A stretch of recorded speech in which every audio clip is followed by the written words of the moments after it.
આપણે વાક્યમાં વચ્ચે આવતા ચિહ્નો વિશે આપણે જોઈ રહ્યા છીએ.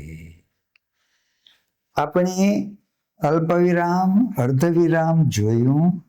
હવે જરા ગુરુ વિરામ વિશે જોઈએ. ગુરુ શબ્દનો અર્થ જો લઘુ એટલે નાનું, લઘુ કોણ ત્રિકોણ, અને ગુરુનો અર્થ મોટું થાય. ગુરુનો અર્થ મોટું થાય. ગુરુ મોટા છે, એની ઊંચાઈ વધારે છે. ઊંડાઈ પણ વધારે ગુરુની, ઊંચાઈ પણ વધારે. પણ એક ગુરુના લેખનમાં જરા બધાએ બહુ ધ્યાન રાખજો કે મેં અનેક જણાને આ ગુરુમાં રૂપિયાનો રૂ જોયો છે. હા, જે રૂપિયાના રૂ પાછળ પડ્યો હોય ને એ ગુરુ ગણાય જ નહીં, વિદ્યા વિષય જ નહીં. ગુરુમાં હંમેશા રૂ તે રસ્વ આવે. આ ગુરુ છે તે આમ પણ લખી શકાય, એ આપણે જોઈ ગયા હતા. હવે આપણે ગુરુ વિરામ, આ મોટો વિરામ, અલ્પથી મોટો અર્ધ, અર્ધથી મોટો વિરામ, એ ગુરુ છે. અને એનું ચિહ્ન શું છે તો કે આ મોટું છે ને એટલે એક ઉપર પણ પૂર્ણ વિરામ અને નીચે પણ પૂર્ણ વિરામ છે. આ ગુરુ વિરામનું ચિહ્ન છે. હવે આમાં વાક્યના બે ભાગ પડે છે. પૂર્વ ભાગમાં જેની સ્થાપના, પૂર્વ ભાગમાં જેની સ્થાપના અને ઉત્તર ભાગ, પછીનો ભાગ. ઉત્તર ભાગમાં એના વિશે કથન, એના વિશે જે પહેલા ભાગમાં જેની સ્થાપના કરી હોય એ વિશે પછી ઉત્તર ભાગમાં એના વિશે વધારેની વાત કરી હોય, જે કર્યું છે એના વિશે સ્પષ્ટતા કરી હોય, સમર્થ આ બધું જે હોય, તો ત્યાં બેની વચ્ચે, બે વાક્ય વચ્ચે આ ગુરુ વિરામ મૂકવામાં આવે છે. એટલે જેમ કે ગુરુ વિરામ એ માનો કે જો માનો કે જીવન જરૂરિયાતની વસ્તુ 3 છે. તો 3 છે. પછી આ કઈ 3? તો પછી સ્પષ્ટતા કરે છે કે આહાર, પછી આ પોશાક અને ઘર. હવે પૂર્ણ વિરામ આવ્યું. તો જો અહીંયા સ્થાપના કરી, વર્ણ 4 છે, તો જો 4ની સ્થાપના કરી અને પછી એના વિશે આ 3 કયા એ સ્પષ્ટતા કરી. ભારતની મુખ્ય નદીઓ, પછી ગુરુ વિરામ, અને પછી ગંગા, યમુના, આ તે બધી યાદી આવી ગઈ. તો આમ જ્યારે પૂર્વ ભાગમાં જેની સ્થાપના કરવામાં આવે, એ કઈ મોટું જ વાક્ય હોય કે નાનું, જો સાંભળો, એમ કે જો ચેતો, ચેતો, વોલ્ટેજ હાઈ છે. તો જો ચેતો, પૂર્વ ભાગમાં સ્થાપના કરવામાં આવી કે કંઈક ચેતવણી છે, ચેતવાનું છે. શેના વિશે ચેતવાનું છે? તો સ્પષ્ટતા ઉત્તર વિભાગમાં કરી કે વોલ્ટેજ હાઈ છે. માનો કે ગમે તે કોઈ વિષય વિશે આપણે કરવાનું, લખવાનું હોય તો ગુરુ વિરામ, તો પછી એમ કે પૂર્વ ભાગમાં એના વિશે સ્પષ્ટતા કરી. તો આ પૂર્વ ભાગમાં જેની સ્થાપના હોય અને ઉત્તર ભાગમાં એની સ્પષ્ટતા હોય, તો આ બે વાક્ય વચ્ચે, માનો કે જો શીર્ષકોમાં ઘણીવાર જોઈએ પેટા શીર્ષક, તો કે વિશેષણ, આમ વિશેષણ કરીને પછી તરત આમ લખતા હોય છે.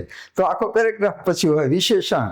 તો આ વિશેષણ વિશે બધું, એટલે પૂર્વ ભાગમાં સ્થાપના કરી કે આમાં બધું વિશેષણ વિશે કહેશે.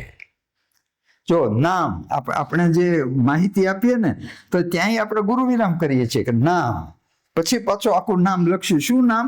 જો નામ બાકીનું અધૂરી વિગત આવશે. પછી જો સરનામું તો બાકીનું પછી આ સરનામાનું કઈ શું સરનામું સ્થાપના કરી સરનામું, તો પછી એ ઉત્તર વિભાગમાં એની સ્પષ્ટતા આવશે. નામ તો કે ઉમાકાંત ઉદયશંકર રાજગુરુ, સરનામું તો કે સમત્વમ શિવાજીનગર, મુકામ તળાજા, જિલ્લો ભાવનગર. તો આમ પછી બધી સરનામાનું બધું આવે. તો આવી રીતે પહેલા ભાગમાં જેની સ્થાપના થાય અને ઉત્તર વિભાગમાં જેની સ્પષ્ટતા હોય, પૂર્ણી હોય, આ બાકીનું બધું કથન જે છે એ કહ્યું હોય. તો આમ માનો કે દાદા કહેતા ગયા, જો પૂર્વ એક વાક્ય આવ્યું, દાદા કહેતા ગયા, સૌ સંપીને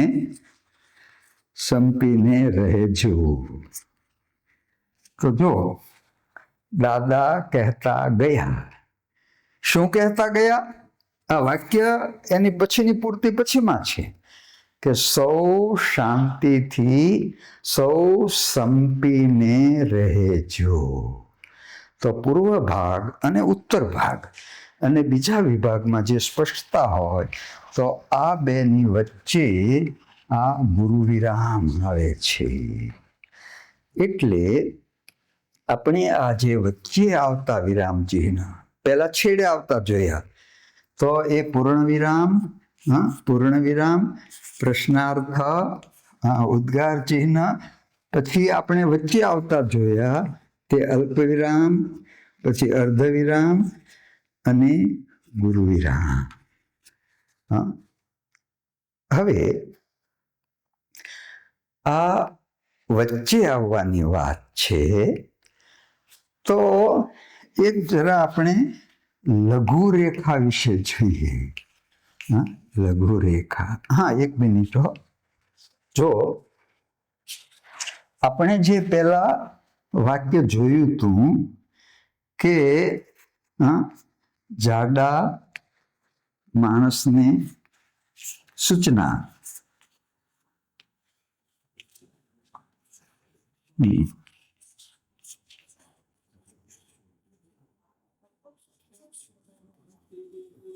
ચાલો હવે વિચાર કરો, આમાં તમે હવે ક્યાં કયું ચિહ્ન આવશે? તો જો જાડા માણસની સૂચના, તો જો સ્થાપન કર્યું, શું સૂચના આપી છે? તો કે એ પછી આવશે. તો પૂર્વ વિભાગમાં જેની સ્થાપના હોય, હવે અહીંયા જરા અલ્પ વિરામની પણ ખાતરી જુઓ કે માણસ કેવો છે? જાડો છે, એને બહુ ખાઈ હિતમાં નથી. તો એને શું કહ્યું? તો કે અટકો, નહીં ખાઓ. તો અહીંયા આ પૂર્ણ થયું. એ જ રીતે પાતળા માણસને સૂચના, તો પેલું ક્યાં આવશે? તો કે અટકો નહીં, અટકો નહીં, અહીંયા આવશે અને ખાઓ. તો એ પાતળા માણસને પાછું એ જ વસ્તુ કીધી. તો અલ્પ વિરામ, આ ગુરુ વિરામ ક્યાં આવે? હવે જ્યારે કોઈનું કથન, કોઈનું લેખન, એનો એમનેમ જ તે ઉતારો કરવામાં આવે, અથવા એ જ કથન જે હોય એને જ્યારે આપણે એની જ ઉક્તિને જ્યારે આપણે મૂકીએ, તો એ ઉક્તિ છે એને આપણે સીમાથી બાંધવી જોઈએ કે આટલાથી આટલા સુધીનું આણે કહ્યું છે. માનો કે ગીતામાં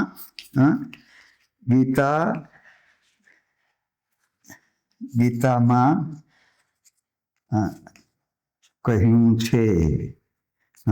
પછી જો અહીંયા મીંડું આવશે અને શું કહ્યું છે? આપણે અવતરણ તે, તો કે આત્મા અમર છે. તો જો આ જે કહ્યું, શું કહ્યું? ગાંધીજીએ કહ્યું છે સત્ય એ જ પરમેશ્વર, તો જો એનો વાક્ય જે હોય, કોઈ કૃતિનો પણ ઉલ્લેખ હોય, તો તે આ જે સીમા બાંધી આપવામાં આવે છે કે શું બોલ્યા, શું કહ્યું, એનું કયું વાક્ય છે. તો એ જે સીમાનું અંકન કરે છે, આ ચિહ્નને અવતરણ ચિહ્ન કહે છે. અને અવતરણ ચિહ્ન એ બે રીતના છે. એક તો આપણે જે પેલા અલ્પવિરામ હોય ને, એ ડબલ હોય અથવા તો એકવડું હોય. હવે કેટલીક વાર માનો કે આ એકવડું અવતરણ ચિહ્ન ક્યાં વપરાય એ જરા આપણે જોઈએ. તો એક તો જે એમાં ઉલ્લેખ ખાસ વિશેષ નામ હોય, અને એનો જ્યારે શીર્ષકનો, વિશેષ નામનો, કૃતિનો એનો જ્યારે તમે વચમાં ઉલ્લેખ કરો ને, તો ત્યાં શું આવવું જોઈએ? તો કે એના ઉપર એકવડું અલ્પવિરામ અવતરણ ચિહ્ન આવવું જોઈએ. જેમ કે જો મારે ઘેર કુમાર આવ્યું છે, તો અહીંયા આ કુમાર તો આવ્યો છે કહેવાય, પણ જો અહીંયા શીર્ષક થયું કે એક સામયિક અને એનું નામ શું છે? તો કે કુમાર. તો જ્યારે વિશેષ તમે પેલો નામનો ઉલ્લેખ કરો, હું સરનામું લખું તો સમત્વમ, તો આ સમત્વમ તો એ ખાસ નામ છે મકાનનું. તો એ શું કરીશું? તો કે એ એકવડા, તો હું સમત્વમાં રહું છું, એટલે સમતામાં સુખ દુઃખે સમય ભૂતવા એની સાથોસાથ આ સમત્વ મકાનનું ખાસ નામ છે ને, એમાં રહું છું. એમાં શું છે? એટલે વિશેષ જ્યારે નામ હોય ત્યારે પણ આ એકવડું ચિહ્ન કોઈ કૃતિનો, મેં ગોવર્ધન રામનું સરસ્વતી ચંદ્ર વાંચ્યું, તો જો સરસ્વતી ચંદ્ર કૃતિનો ઉલ્લેખ, તો વિશેષ નામનો જ્યારે ઉલ્લેખ હોય તો એક એકવડું અવતરણ ચિહ્ન આવે. બીજું એક કે તમે કોઈ ખાસ શબ્દને વિશેષ રીતે લેવા માંગતા હો, એનો જુદો અર્થ નીકળતો હોય, એના ઉપર ભાર દેવા માંગતા હો, તો પણ આ એકવડું અવતરણ ચિહ્ન છે તે એમાં કરવાનું હોય. જેમ કે પાલીતાણા પાસે એક ગામ છે, એક ગામનું નામ ઘેટી છે. આપણા લોકોને બધાને ખબર છે કે એ ગામનું નામ ઘેટી છે. ત્યાં હાઈસ્કૂલમાં એક ભાઈ શિક્ષક હતા, અને દૂરના પણ રહેતા હતા પાલીતાણામાં, અને એની પત્ની છે એ ઘેટીમાં શિક્ષિકા હતા, પ્રાથમિકમાં. હવે એને ઘેર એ જે ભાઈ હતો ને, એનો નાનો ભાઈ આવ્યો, અને એણે પોતાના ભાઈના છોકરાને એણે કહ્યું કે તારી માં તો ઘેટી છે ને. જો શું પૂછ્યું? તો કે તારી માં તો ઘેટી છે ને. એટલે છોકરાઓ હા પાડવા જતા હતા. હો, એ આ ન સમજી શકે કે ઘેટી ઉપર ભાર મૂકવા માંગે છે. તો એને તો એ હા પાડવા જતા હતા ને, ત્યાં તરત જ ઓલા બેન બોલ્યા કે એલા એમ કે માં તારા કાકા તો મને ઘેટી કે છે. જો આ ઘેટી શબ્દ ઉપર એ જ્યારે આ ઉચ્ચારણમાં છે, એ જો આપણે વિશેષ એના પર ભાર મૂકવો હોય. એકવાર એક ભાઈ આવ્યા વ્યાખ્યાનમાં, અને પછી એમણે કહ્યું મારું વ્યાખ્યાન પછી કે હું આ લોકોને બામ કેમ બનાવો, માથે ઘસવાનું ઔષધ, માથું દુખાય ત્યારે, એ હું શીખવું કે હવે. તો મેં કહ્યું કે ભાઈ હવે તમને આ ભાઈ બામ કેમ બનાવો, શિક્ષકો બધા હતા હો, બામ કેમ બનાવવો એ શીખવશે, પણ મેં બામ ઉપર અવતરણ કરી નાખ્યું. તો બામનો અર્થ શું થઈ ગયો? તો કે બામ એટલે માથું દુખવાડે એવો, આ જે બુદ્ધિમાં એવો હોય એને આપણે બામ જેવો કહીએ છીએ ને. તો જો આ એક જ્યારે વિશેષ કોઈ શબ્દ ઉપર પેલું કેન્દ્રિત કરવા માંગતા હો તો શીર્ષકમાં હોય, અને એ જ રીતે આ જેના ઉપર તો એના ઉપર પણ તમારે એકવડું અવતરણ ચિહ્ન કરવું પડે. અંદર જો તમારે આ પ્રકારનું ચિહ્ન રાખવાનું હોય તો તમારે એ બહાર બેવડું અને અંદર એકવડું એમ રાખવું. આના કોઈ જો એક ધ્યાન રાખો કે વિરામ ચિહ્ન તે આપણી લિપિ જેમ સંસ્કૃતમાંથી આવી એમ અશોકના શિલાલેખમાં તો જો આપણે શ્લોકમાં જોયું હતું ને, 1 લીટી ને 2 લીટી આમ જ હતું. આ વિરામ ચિહ્ન બધા અંગ્રેજીમાંથી આપણે ત્યાં આવ્યા છે. એટલે આ એકવડું અને બેવડું એનો બહુ પણ એ સીમાનું અંકન કરે છે. એ શું કરે છે? સીમા દેખાડી દે છે કે અહીંથી અહીં સુધીનું. એટલે સીમાંકન આ કરે છે. એટલે ગમે તે પેલું કરો, પણ આ પ્રકારનું એક ક્યાં ખાસ કરીને એકવડું શેના પર રાખવું, એકંદરે જે અંદર બીજું આવતું હોય તો પાછું બહાર બેવડું કરવું, એવી રીતે જરા ધ્યાન રાખી લેવું. હા, હવે આપણે જોયું તે લઘુરેખા. લઘુરેખા હવે જ્યારે શબ્દની અંદરનું વિભાજન શું દર્શાવે છે? તો કે શબ્દની અંદરનું વિભાજન 2 રીતે થાય. એક તો વિગ્રહ રેખા બને. માનો કે અહીંયા હું મારે આવવાનું અને આવ લખાણું. હવે અહીંયા તો વાનની જગ્યા નથી, પણ શબ્દ તો એક જ છે. તો આ માનો કે એક ભાઈનું નામ માધવરાવ છે, તો હું અહીંયા માં અને પછી પાછું અહીંયા જો ધવરાવ લખીશ, હા, તો શું થશે કે આખો અર્થ જુદો થઈ જશે. પણ તો આ એક જ છે એનું કેમ ખબર પડે? તો કે અહીંયા વિગ્રહ રેખા મૂકવી જોઈએ કે ભાઈ આ માધવરાવ એ એક જ નામ છે. તો જ્યારે શબ્દ તૂટે તો એ વચ્ચે એ લઘુ રેખા કરવાની હોય. બીજું કે શબ્દની અંદર જ જ્યારે તમારે વિશેષ રીતે વિભાજન બતાવવું હોય, જો શબ્દ એક જ છે પણ એની અંદરનું, માનો કે આ ભણે નરસિંહો જોગી રે, તો અહીંયા હવે માનો કે હું આમાં નરસિંહ મહેતાનો એક જ અર્થ આપ્યો, પણ આનાથી થોડુંક વધુ આપણે કરવું છે.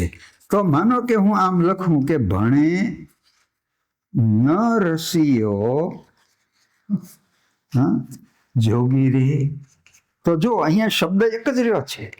નરસિંહો એટલે નરસિંહની વાત આવી, પણ હારોહાર નરસિંહનો બીજો અર્થ પણ આમાંથી આપણે કાઢી શકીશું કે જેને સંસારની બાબતમાં ન રસિયો, કોઈ રસ નથી એવો જોગિયા કે છે. તો જો એક જ શબ્દની અંદરનું વિભાજન, કે એનું વ્યાખ્યાન સરસ છે, સારું છે, પણ એ સરસ છે, તો રસ સહિતનું છે, એ પણ અર્થ આમાંથી આપણે કાઢી શકીએ. એટલે લઘુ રેખા પેલામાં કે ને કે અસરકારી તેજ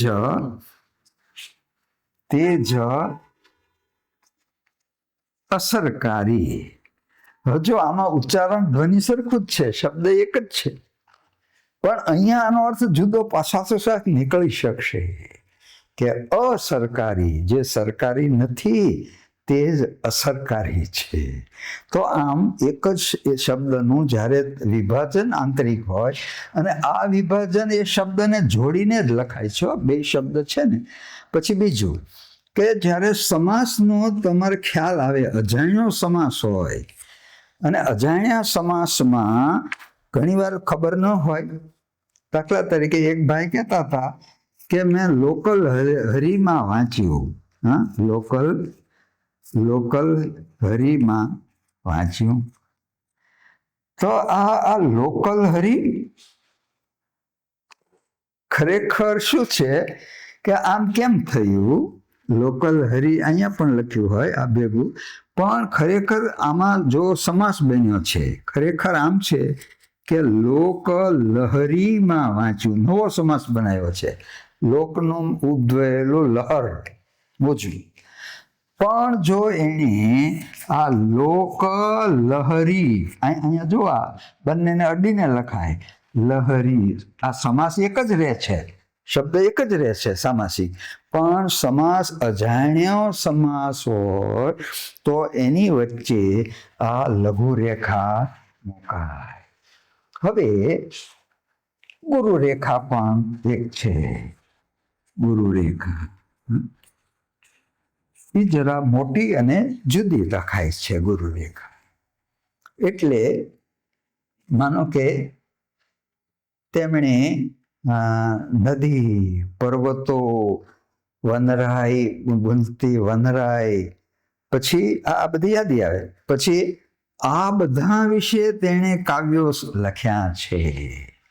તો જો પહેલા યાદી આવી, પછી એનું સમાપન જ્યારે કરે ને આ બધા વિશે તેણે કાવ્યો લખ્યા છે. તો જ્યારે આ સમેટવાનું હોય તો એ તરીકે પણ આ ગુરુ રેખા આવે છે. ઘણીવાર પર્યાય રૂપે આવે.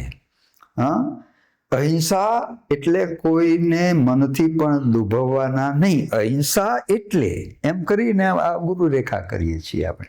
તો પર્યાય આપવાનો હોય, છેલ્લે પેલું હોય, સમાપન કરવાનું હોય તો આ ગુરુ રેખા વપરાય છે. એક આપણે જોયું કે શબ્દ જો આખો શબ્દ લીટીમાં ન આવે તો આપણે વિગ્રહ રેખા કરીએ છીએ. એમ જ્યારે લખાણમાં વચ્ચે કોઈ શબ્દ કે અક્ષર રહી ગયો હોય, વચ્ચે શબ્દો કે અક્ષર રહી ગયો હોય તો શું?